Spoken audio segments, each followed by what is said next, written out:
ಇವತ್ತೊಂದು ಸ್ವಲ್ಪ extended version ಇದ್ದಂಗಿದೆ big ಬುಲೆಟಿನ್ಗೆ. 3 ಜನ ಇದ್ದಾರಲ್ಲ, ಏನು ಮಾಡೋಕ್ಕಾಗಲ್ಲ. ಆದ್ದರಿಂದ ಈಗ ಆ ಕಡೆಗೆ ಹೋಗೋಣ. ಹೋಗಿ ಮುಜರಾಯಿ ಇಲಾಖೆಯ ಕಥೆ ಏನಿದೆ ಅಂತ ನೋಡ್ಕೊಂಡು ಬರೋಣ. ಮುಜರಾಯಿ ಇಲಾಖೆಯ ದೇಗುಲಗಳಲ್ಲಿ ವಸ್ತ್ರ ಸಂಹಿತೆ ಜಾರಿಗೆ ಯಾವುದೇ ತೀರ್ಮಾನ ಮಾಡಿಲ್ಲ ಅಂತ ಸಿಎಂ ಸಿದ್ದರಾಮಯ್ಯ ಅವರು ಸ್ಪಷ್ಟಪಡಿಸಿದ್ದಾರೆ. ಶುದ್ಧ ಭಕ್ತಿ ಇರಬೇಕಷ್ಟೇ, ಇಂಥದ್ದೇ ಹಾಕೊಂಡು ಬನ್ನಿ ಅಂತ ಹೇಳೋ ತಪ್ಪಾಗುತ್ತೆ ಅಂತ ಹೇಳಿದ್ದಾರೆ. ಇದರ ಬೆನ್ನಲ್ಲೇ ಸಚಿವ ರಾಮಲಿಂಗಾರೆಡ್ಡಿ ಅವರು ಮುಖ್ಯಮಂತ್ರಿಗಳು ವಿರೋಧ ಮಾಡಿಲ್ಲ, ಆದರೆ ಪರವೂ ಮಾತನಾಡಿಲ್ಲ, ಭಕ್ತಿ ಮುಖ್ಯ ಅಂತ ಅಷ್ಟೇ ಹೇಳಿದ್ದಾರೆ ಅಂತ ಹೇಳಿದ್ರು. ದೇವಸ್ಥಾನಗಳಿಗೆ ನಾವೇನು ಮುಜರಾಯಿ ಇಲಾಖೆಯಲ್ಲಿ ಯಾವುದು ತೀರ್ಮಾನ ಮಾಡಿಲ್ಲ. ಅದಕ್ಕೆ ಇಂಥದೇ ಡ್ರೆಸ್ ಹಾಕೊಂಡು ಹೋಗ್ಬೇಕು ಅದ್ರ ನಂಬಿಕೆ ಇಲ್ಲ. ಶರ್ಟ್ ಹಾಕೊಂಡಿರೋ ಶರ್ಟ್ ಹಾಕಬಹುದು, ಪ್ಯಾಂಟ್ ಹಾಕೊಂಡ್ರು ಪ್ಯಾಂಟ್ ಹಾಕಬಹುದು, ಸೀರೆ ಉಟ್ಕೊಂಡು ಸೀರೆ ಉಟ್ಕೊಂಡಿರ್ಬೋದು, ಹಾಕೊಂಡು ಹೋಗ್ಬೋದು. ಭಕ್ತಿ ಭಕ್ತಿ. ಮುಖ್ಯಮಂತ್ರಿಗಳು ವಿರೋಧನೂ ಮಾಡಲಿಲ್ಲ, ಪರನೂ ಮಾತಾಡಲಿಲ್ಲ, ಭಕ್ತಿ ಮುಖ್ಯ ಅಂತ ಹೇಳಿದ್ದಾರೆ. ಮತ್ತೆ ರಾಮಲಿಂಗಾರೆಡ್ಡಿ ಅವರು ತಿಪ್ಪೆ ಸಾರಿಸ್ತಾ ಇದ್ದಾರೆ. ಚೀಫ್ ಮಿನಿಸ್ಟರ್ ಸರಿಯಾಗಿ ಪರ ವಿರೋಧ ಇಲ್ಲದೆ ಇರ್ಬೋದು, ಚಟಿನೂ ಹಾಕೊಂಡು ಹೋಗ್ಬೋದು. ಅದಕ್ಕೇನೀಗ ಹಿಂದೂ ದೇವಾಲಯಗಳ ಗೌರ್ಮೆಂಟು ತಲೆ ಹಾಕಕ್ಕೆ ಹೋಗ್ಬೇಡಿ, ಬಾಯಿ ಮುಚ್ಕೊಂಡಿರೋದು ಕಲ್ತ್ಕೊಳ್ಳಿ. ಆಯಾಯ ದೇವಸ್ಥಾನಗಳ ಆಡಳಿತ ಮಂಡಳಿಗಳು ಅಲ್ಲಲ್ಲಿಯ ಪ್ರದೇಶ ಮತ್ತು ಆ ದೇವರು ಅವರ ನಂಬಿಕೆಗಳ ಆಧಾರದಲ್ಲಿ ಮತ್ತು ಅಲ್ಲಿಯ ಹವಾಮಾನ ಇದನ್ನು ಮನಸ್ಸಿನಲ್ಲಿಟ್ಟುಕೊಂಡು ನಿಮಗೆ ಬೇಕಾದ್ದನ್ನು ನೀವು ನಿಗದಿ ಮಾಡ್ಕೊಳ್ಳಿ ಅಂದ್ರೆ ಮುಗೀತು. ನನಗೆ ನಂಬಿಕೆ ಇಲ್ಲ, ನಿಮಗೆ ನಂಬಿಕೆ ಇಲ್ಲದ್ರೆ ನೀವು ಹೋಗಬೇಡಿ. ಯಾಕೆ ಇದು ಈ ಧರ್ಮದ್ದು ಏನೋ ಹಿಂದೂ ದೇವಸ್ಥಾನಕ್ಕೆ ಮಾತ್ರ ಯಾರೋ ತಂದ್ಬಿಟ್ಟಿದೆ. ಮೊನ್ನೆ ಹೈಕೋರ್ಟು ತಮಿಳ್ನಾಡಿನಲ್ಲಿ ಹೇಳಿದ್ದಾರೆ ಅದು ಪಿಕ್ನಿಕ್ ಸ್ಪಾಟ್ ಅಲ್ಲ ಅದು ಅಂತ. ಅದಕ್ಕೆ ಓಕೆ, ಹಾಗಾದ್ರೆ ಬೇರೆ ಕಡೆ ಇದೆಯಾ? ಇದೆ. ಸಿಂಗಪುರದಲ್ಲಿ ಮಾರಿಯಮ್ಮನ್ ಟೆಂಪಲ್ ಇದೆ. ಮಾರಿಯಮ್ಮನ್ ಟೆಂಪಲ್ಗೆ ಹೋದವ್ರಿಗೆ ಒಂದು ಬಟ್ಟೆ ಕೊಡ್ತಾರೆ, ಸುತ್ಕೊಂಡು ಒಳಗೆ ಬರೋದಾದ್ರೆ ಬಾ ಇಲ್ದ್ರೆ ಖಾಲಿ ಮಾಡು ಜಾಗ ಅಂತ. ಬುದ್ಧಿನೇ ಇಲ್ಲ ಸಿಂಗಪುರ್ ಗೌರ್ಮೆಂಟ್ಗೆ. ಅದು ಬೇರೆ ಉಟ್ಕೊಂಡು ಹೋಗ್ಬೇಕಾ? ಅವೆಲ್ಲ ನಮ್ಗೆ ಇಷ್ಟ ಇಲ್ಲ, ನಮ್ಗೆ ಇಷ್ಟ ಬಂದಂಗೆ ಹೋಗ್ತೀವಿ. ಕೇರಳದ ತ್ರಿಶೂರ್ ಇದೆ, ಕೃಷ್ಣನ ದೇವಸ್ಥಾನದಲ್ಲಿ ಅಲ್ಲಿದೆ. ಏನು ಮಾಡ್ತೀರಿ? ಅದಕ್ಕೀಗ ಬೇಕಾದವ್ರು ಹೋಗ್ತಾರೆ, ಸಾಕಾದವ್ರು ಬಿಡ್ತಾರೆ. ಧರ್ಮಸ್ಥಳದಲ್ಲಿ ಶರ್ಟ್ ತೆಕ್ಕೋಬೇಕಪ್ಪ ಅಂತಾರೆ, ಬೇಕಾದವ್ರು ಹೋಗ್ತಾರೆ, ಸಾಕಾದವ್ರು ಬಿಟ್ಕೋತಾರೆ. ಬೇಕಿದ್ರು ಹೋಗ್ತಾರೆ, ಸಾಕಿದ್ರು ಬಿಟ್ಕೋತಾರೆ. ಓಕೆ, ಇದಿಷ್ಟು ಒಂದು ಕಡೆ ಆಯ್ತಾ? ಇನ್ನೊಂದು ಕಡೆ ಹೇಳ್ತೀನಿ ತಗೊಳ್ಳಿ. ಈಗ ಬೇಕಾದ್ರೆ ಅದನ್ನೂ ಮೆಕ್ಕಾಗ ಹೋಗ್ತಾರೆ ಮುಸ್ಲಿಮ್ಸ್ಲಿ, ಹೌದಲ್ಲ? ಅಲ್ಲಿ ನಾನು ಪ್ಯಾಂಟರು ಹಾಕೊಂಡು ಹೋಗ್ತೀನಿ, ನಾನು ಚಡ್ಡಿನಾರು ಹಾಕೊಂಡು ಹೋಗ್ತೀನಿ ಅಂತ ಹೋಗೋ ಹಂಗಿಲ್ಲ. ಡ್ರೆಸ್ ಕೋಡ್ ಇದೆ ಅಲ್ಲಿದೆ. ಹೌದು, ನಾನು ಸೀರೆನಾರು ಉಟ್ಕೊಂಡು ಹೋಗ್ತೀನಿ, ಸಲ್ವಾರ್ ಕಮೀಸಾರು ಹಾಕೊಂಡು ಹೋಗ್ತೀನಿ ಅಂತ ಹೋಗೋಕ್ಕಾಗಲ್ಲ. ಹಾಗಾಗಿ ಮಾನ್ಯ ಮುಖ್ಯಮಂತ್ರಿಗಳೇ, ಇದರೊಳಗೆ ತಲೆ ಹಾಕಕ್ಕೆ ಹೋಗ್ಬಿಡಿ. ಆಯಾಯ ದೇವಸ್ಥಾನಗಳ ಆಡಳಿತ ಮಂಡಳಿಗಳಿಗೆ ಅವರವರಿಗೆ ಸರಿ ಅನಿಸ್ತದೆ ನಿಮ್ಮ ದೇವಸ್ಥಾನದಲ್ಲಿ ಮಾಡ್ಕೊಳ್ಳಿ, ಎತ್ಲ ಕಡೆಗೆ ಅಂತ ಕೈ ಬಿಟ್ಟು ಕೂತ್ಕೊಳ್ಳಿ. ಎಸ್, ಇಲ್ದಿದ್ರೆ ಮೈ ಮೇಲೆ ಹೇಳ್ಕೊಳ್ತಾರೆ, ಹೇಳ್ಕೊಳ್ಳಿ, ನಿಮ್ಮ ಇಷ್ಟ. ಇನ್ನು ಕೆರಗೋಡು ಹನುಮಧ್ವಜ ತೆರವು ವಿವಾದ ಇತ್ತಲ್ಲ, ರಾಜಕೀಯ ಸಂಘರ್ಷಕ್ಕಂತೂ ಇನ್ನು ಜಾಸ್ತಿ ಆಗ್ತಾ ಇದೆ. ಬಿಜೆಪಿ ಜೆಡಿಎಸ್ ಅವರು ಮಂಡ್ಯಕ್ಕೆ ಬೆಂಕಿ ಹಚ್ಚೋ ಪ್ರಯತ್ನ ಎಲ್ಲ ಮಾಡ್ತಾ ಇದ್ದಾರೆ. ಕುಮಾರಸ್ವಾಮಿ ಮತ್ತು ಅಶೋಕ್ ಜನರನ್ನ ಪ್ರಚೋದಿಸ್ತಾ ಇದ್ದಾರೆ ಅಂತ ಸಚಿವ ಚಲುವರಾಯಸ್ವಾಮಿ ಅವರ ಆಕ್ರೋಶ ಇದು.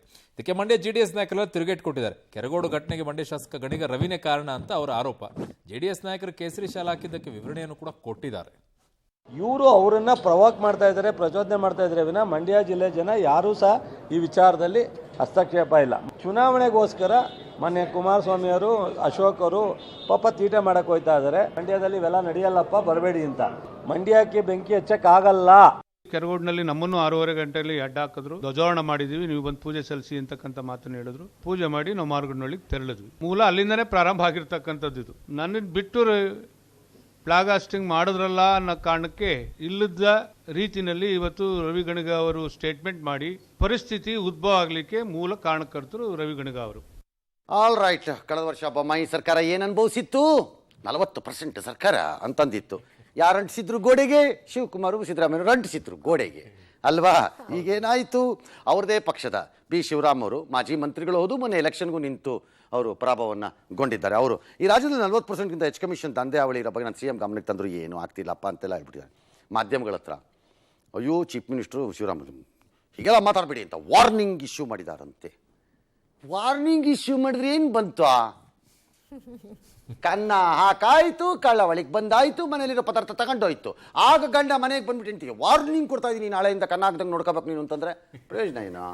ಹಾಗಾಯ್ತು ಡ್ಯಾಮೇಜ್. ಇನ್ನು ಆ ಕಡೆ ಲೋಕಸಭೆ ಚುನಾವಣೆನ ಇನ್ನೂ ಅಂತಿಮಗೊಳಿಸದೇ ಇದ್ರೂ ತುಮಕೂರಿನ ಟಿಕೆಟ್ ಮಾತ್ರ ಮುದ್ದನಮೇಗೌಡರಿಗೇನೆ ಅಂತ ರಾಜಣ್ಣ ಅವರು ಘೋಷಣೆ ಮಾಡೇ ಬಿಟ್ಟಿದ್ದಾರೆ. ಹೌದಾ? Very good. ನಮ್ಮ ಮಾತಿಗೆ ಗೌರವ ಕೊಟ್ಟು ಅದರಿಂದ ಅದೇನಿಲ್ಲ. ಈಗ ಮಾತ್ರ ಮುಂದೆ ನಾನು ಕಾಂಗ್ರೆಸ್ಗೆ ಪಾರ್ಲಿಮೆಂಟ್ಗೆ ಕ್ಯಾನ್ವಾಸ್ ಮಾಡಕ್ಕೆ ಬರೋದು, ಕಾಂಗ್ರೆಸ್ಗೆ ಓಟ್ ಹಾಕೋದು. ಯಾವ್ದಾರ ಈಗಲೇ ಹೇಳ್ತಾ ಇದ್ದೀನಿ, ತಿರ್ಗಾ ಆಮೇಲೆ ಅದೇನು ಹೇಳಿಲ್ಲ ಅಂತ ಮಾಡ್ಬಿಟ್ಟಿಲ್ಲ. ಕಾಂಗ್ರೆಸ್ಗೆ ಹಾಕ್ಬೇಕು. ಕಾಂಗ್ರೆಸ್ ಅಲ್ಲಿ ನಾವು ಇವತ್ತಿನ ಓಕೆ, ಜಾರ್ಖಂಡ್ ಕಥೆ ಯಾಕೋ ಮುಗಿಯೋ ಲಕ್ಷಣಗಳು ಕಾಣಿಸ್ತಾ ಇಲ್ಲ. ಆ ಕಡೆಗೆ ಹೇಮಂತ್ ಸೊರೇನ್ ಏನೋ ಇಡೀ ಬಂದ್ಬಿಟ್ಟಿದೆ, ಆದ್ರೆ ಈ ಕಡೆಗೆ ಸಾರಿಗೆ ಸಚಿವ ಚಂಪಾಯಿ ಸೊರೇನ್ ಶಾಸಕಾಂಗ ಪಕ್ಷದ ನಾಯಕರೇನೋ ಆಗಿದ್ದಾರೆ, ಬಟ್ ಸಿಎಂ ಇನ್ನೂ ಆಗ್ತಾ ಇಲ್ಲ. ಯಾಕಂದ್ರೆ ಇಲ್ಲಿ ಇನ್ನೂ ಅವಕಾಶನೇ ಕೊಡ್ತಾ ಇಲ್ವಂತೆ ಅವರಿಗೆ. ಇನ್ನೊಂದು ಕಡೆಗೆ ಚಂಪಾಯಿ ಸೊರೇನ್ಗೆ ಅಗತ್ಯ ಸಂಖ್ಯಾಬಲ ಇಲ್ಲ ಅಂತ ಹೇಳ್ಕೊಂಡು ಬಿಜೆಪಿ ಅವರು ಓಡಾಡ್ತಾ ಇದ್ದಾರಂತೆ. ಒಂದು ದಿನದ ನ್ಯಾಯಾಂಗ ಬಂಧನಕ್ಕೆ ಕೊಟ್ಟಿದ್ದಾರೆ ಶಿಬು ಸೊರೇನ್ ಅವರ ಪುತ್ರ ಹೇಮಂತ್ ಸೊರೇನ್ನ ನ್ಯಾಯಾಲಯ. ಕಾರಣ ಬಹಳ ಸರಳ, ಈ ಪೆಟಿಷನನ್ನು ಸುಪ್ರೀಂ ಕೋರ್ಟ್ ಕೈಗೆ ತಗೊಂಡಿದೆ. ಹಾಗಾಗಿ ಅವ್ರು ಏನು ಇತ್ಯರ್ಥ ಮಾಡ್ತಾರೆ ಅದು ಆಧಾರದ ಮೇಲೆ ಕೆಳ ನ್ಯಾಯಾಲಯ ತೀರ್ಮಾನ ಮಾಡೋಣ ಅನ್ನೋ ಕಾರಣಕ್ಕೆ ಅದನ್ನು ಹಂಗೆ ಮಾಡಿದ್ದಾರೆ. ಇಡಿ 10 ದಿನ ನಾನೇನೋ ಕೇಳಿದೆ, ಕಸ್ಟಡಿ ಕೊಡ್ತಾರೋ ಬಿಡ್ತಾರೋ ಗೊತ್ತಿಲ್ಲ. ಬಟ್ ಅವರೆಲ್ಲ MLAಗಳನ್ನ ಕರ್ಕೊಂಡು ಹೈದರಾಬಾದ್ಗೆ ಹೋಗ್ತಾರಂತೆ. ಸರ್ ಯಾರಿಗೆ? DK ಶಿವಕುಮಾರ್ ಬೆಂಗಳೂರಿಗೆ ಬರ್ತಾ ಇಲ್ಲ ಸರ್. ರಿಸ್ಕ್ ಇಲ್ಲ. ಕುಂದಗೋಳ ತಾಲೂಕಿನ ಬಿಳೆಬಾಳ ಗ್ರಾಮದ ಬಡ ವಿದ್ಯಾರ್ಥಿನಿ ಪ್ರಿಯಾ ಉನ್ನತ ಶಿಕ್ಷಣಕ್ಕೆ ಪಬ್ಲಿಕ್ ಟಿವಿ ನೆರವಾಗಿದೆ. ಕರ್ನಾಟಕ ವಿವಿಯಲ್ಲಿ MSc ಕಂಪ್ಯೂಟರ್ ಸೈನ್ಸ್ ಪ್ರಥಮ ವರ್ಷ ಓದ್ತಾ ಇರುವಂತಹ ಪ್ರಿಯಾ ಅವರ ಮುಂದಿನ ವರ್ಷದ ಸಂಪೂರ್ಣ ಶುಲ್ಕವನ್ನು ಭರಿಸಿದ್ದೆ. ಅಲ್ಲದೆ ಹುಬ್ಬಳ್ಳಿಯ ಯುವ ಉದ್ಯಮಿ ವಿನಾಯಕ್ ಲ್ಯಾಪ್ಟಾಪ್ ಅನ್ನು ಅವರಿಗೆ ಉಡುಗೊರೆಯಾಗಿ ಕೊಡ್ತಾ ಇದ್ದಾರೆ. ಪ್ರಿಯಾ ಉನ್ನತ ಶಿಕ್ಷಣಕ್ಕೆ ಎದುರಾಗಿದ್ದಂತಹ ಆರ್ಥಿಕ ಸಮಸ್ಯೆ ಬಗ್ಗೆ ಜನವರಿ 12ರಂದು ಬೆಳಕು ಕಾರ್ಯಕ್ರಮದಲ್ಲಿ ಪ್ರಸಾರ ಆಗಿತ್ತು. All right, very good. Yes, next. Okay, so ಇನ್ನು ಗ್ಯಾರಂಟಿ ಸರ್ಕಾರದಿಂದ ಮದ್ಯಪ್ರಿಯರಿಗೆ ಹೊಡೆತ ಬಿದ್ದಿದೆ. ಇಂದಿನಿಂದ ರಾಜ್ಯದಲ್ಲಿ ಬಿಯರ್ ಬೆಲೆ ಹೆಚ್ಚಾಗಿದೆ. ಪ್ರತಿ ಬಾಟಲ್ಗೆ 5 ರಿಂದ 12 ಆಗುವುದು ಗ್ಯಾರಂಟಿಯ, ಜಾಸ್ತಿ ಆಗೋದು ಗ್ಯಾರಂಟಿ ಅಲ್ವಾ? ಇಲ್ಲ ಸರ್, ಅದು ಗ್ಯಾರಂಟಿಗೆ ಹೋಗ್ಬೇಕಲ್ಲ ಸರ್ ದುಡ್ಡು. ಹಂಗ ಅಲ್ಲಿ ದುಡ್ಡು ಇಲ್ಲ ಅಂತಿದ್ದಾರೆ ಸರ್. ಸರ್ಕಾರದ ಅಬಕಾರಿ ಸುಂಕವನ್ನ ಏನ್ರಿ ಅಲ್ಲಿಂದ ಕಾಸು ತಗೊಂಬಂದು ನಮ್ಮನ್ನು ಉದ್ಧಾರ ಮಾಡ್ಬೇಕಲ್ರಲ್ಲಪ್ಪ ನೀವು. ಸರಿ, ಒಂದು 2-3 ಎಕ್ಸ್ಟ್ರಾ ರೇಸ್ ಕೋರ್ಸ್ ಮಾಡಿದ್ರೆ ಆದಾಯ ಬರಲ್ವಾ? ಅದು ಏನೋ ಪ್ಲಾನ್ ಅಲ್ಲಿ ಇದ್ದಂಗಿದೆ ಅಂತ. ಎಕ್ಸ್ಟ್ರಾ ಜಿಲ್ಲೆಗೊಂದು ರೇಸ್ ಕೋರ್ಸ್. ಒಟ್ಟಿನಲ್ಲಿ ಹಾಳಾಗೋದಕ್ಕೆ ಏನೇನ್ ಬೇಕೋ ಎಲ್ಲ ಅಂತ. ಆದಾಯ ಇಂಪಾರ್ಟೆಂಟ್. ಯಾವನ್ ಹಾಳಾದ್ರೆಷ್ಟು, ಇದ್ರಷ್ಟು, ಸತ್ರಷ್ಟು ಆದಾಯ ಇಂಪಾರ್ಟೆಂಟ್. ಸುಮ್ಮನೆ ಕೀಪ್ ಕ್ವಾಯಟ್. ಜಿಲ್ಲೆಗೊಂದು ರೇಸ್ ಕೋರ್ಸ್. ಕಂದಾಯ ರೆವಿನ್ಯೂ ಕಂದಾಯ ಏರಿಯಾಗಳಿದೆಯಲ್ಲ, ಗುಲ್ಬರ್ಗ, ಮೈಸೂರು, ಈ ತರ ಅಲ್ಲಿ ಒಂದೊಂದು ಕ್ಯಾಸಿನೋ. ಸೂಪರ್ ಆದಾಯ. ಚೆಚ್ಚಾಕ್ಬಿಡಿ ಹೇಳ್ತೀನಿ. ಇನ್ನು 10 ಗ್ಯಾರಂಟಿ ಕೊಡ್ಬೋದು. ಯಾವ ಲೆಕ್ಕ ಇದು, ಉರುಳಿಸ್ಬಿಡ್ಬೋದು ಹಂಗೇನೆ. ಎಸ್, ಜಾಸ್ತಿ ಮಾಡಿದಾರಂತೆ. ಕೇರಳದ ನಿಲಂಬೂರಿನಿಂದ ಕರ್ನಾಟಕದ ನಂಜನಗೂಡಿಗೆ ಸಂಪರ್ಕ ಕಲಿಸುವ ರೈಲ್ವೆ ಯೋಜನೆಗೆ ವೈಜ್ಞಾನಿಕ ಸಮೀಕ್ಷೆಯಾಗಿದೆ. ಸೇವ್ ಬಂಡೀಪುರ ಕ್ಯಾಂಪೇನ್ ಸ್ಟಾರ್ಟ್ ಮಾಡ್ಕೊಂಡಿದ್ದಾರೆ. ಬಂಡೀಪುರ ಮೂಲಕ ಇದಾಗಬಾರ್ದು ಡ್ಯಾಶ್ ಡ್ಯಾಶ್ ಡ್ಯಾಶ್ ಅಂತ. ನನ್ನ ಪ್ರಕಾರ ಅದೊಂದೇ ಮಾರ್ಗ ಆದರೆ ಯೋಚನೆ ಮಾಡ್ಬೋದು. ಅದೊಂದೇ ಮಾರ್ಗ ಅಲ್ಲದಿದ್ದರೆ ಒಂದು 15-20 ಕಿಲೋಮೀಟ್ರ್ 30 ಕಿಲೋಮೀಟ್ರ್ ಜಾಸ್ತಿ ಆದರೂ ಬೇರೆ ಮಾರ್ಗದಲ್ಲಿ ಮಾಡೋದೇ ಒಳ್ಳೆಯದು. ಅದೊಂದೇ ಮಾರ್ಗ, ಬೇರೆ ದಾರಿ ಇಲ್ಲ ಅಂತಂದ್ರೆ. ಯಾಕಂದರೆ ಟ್ರೈನಿನ ಅಂಡರ್ಗ್ರೌಂಡಲ್ಲಿ ಕಳ್ಸೋಕ್ಕಾಗಲ್ವೇ? ಕಷ್ಟ. ಕಳಿಸ್ಬೋದಪ್ಪ.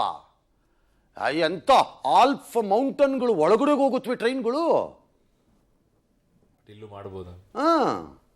ಇನ್ನು ಕೇರಳದ ವಯನಾಡಿನಲ್ಲಿ ಕಾಡಿನ ಮಧ್ಯೆ ಕಾರಿನಿಂದ ಇಳಿದು ಕೀಟ್ಲೆ ಮಾಡೋಕ್ಕೆ ಮುಂದಾಗಿದ್ರಂತೆ ಯಾರೋ ಇಬ್ಬರನ್ನ. ಮುತ್ತಾಂಗ ಆನೆ ಅಟ್ಟಾರಿಸ್ಕೊಂಡು ಹೋಗಿದೆ. ಏದಸ್ರು ಬಿಟ್ಟು ಓಡೋಗಿದ್ದಾರೆ. ಅದೃಷ್ಟವಶ ಆನೆ ಏನೂ ಮಾಡದೆ ವಾಪಸ್ ಆಗಿದೆ.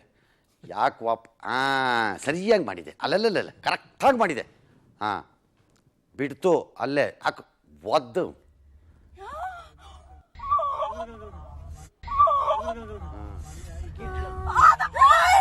ಹಿಂಗೆ ಆಗೋದು. ಯಾಕಪ್ಪ ಕಾರಿಂದ ಇಳಿಬೇಕಿತ್ತು ಅಣ್ಣಯ್ಯಂದ್ರು?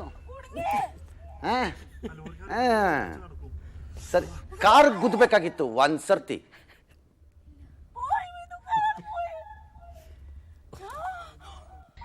ಕಾರಿಗೆ ಜಜ್ಬೇಕಾಗಿತ್ತು. ರಿಪೇರಿ ಮಾಡಿಸಿದಾಗೆಲ್ಲ ಜ್ಞಾಪಕ ಬರಬೇಕಿತ್ತು. ಸರಿ ಮಾಡಿದೆ.